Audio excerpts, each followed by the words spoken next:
శక్తి ఎన్ని రకాలుగా నిన్ను నిందించినా సరే నీ ప్రభువు నిన్ను విడిచిపెట్టడం నీ కోసమే వచ్చాడు. చప్పట్లు కొట్టి ఏమన్నా అనుకుంటున్నాము. మరియ కన్నీరు తుడవడానికి యేసు లేచి వచ్చాడు. మరియ కన్నీరు తుడవడానికి యేసు క్రీస్తు లేచి వచ్చాడు. మరణమును గెలిచి వచ్చాడు. పునరుత్థానుడై లేచి వచ్చాడు. కన్నీరు తుడవడానికి. ఎవరి కన్నీరు?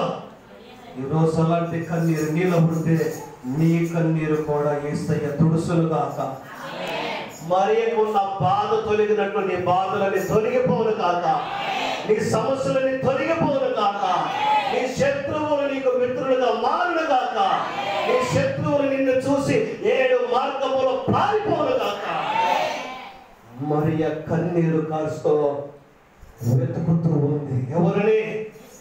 యేసును. అయ్యో, నా ప్రభుని చూడలేకపోయాను.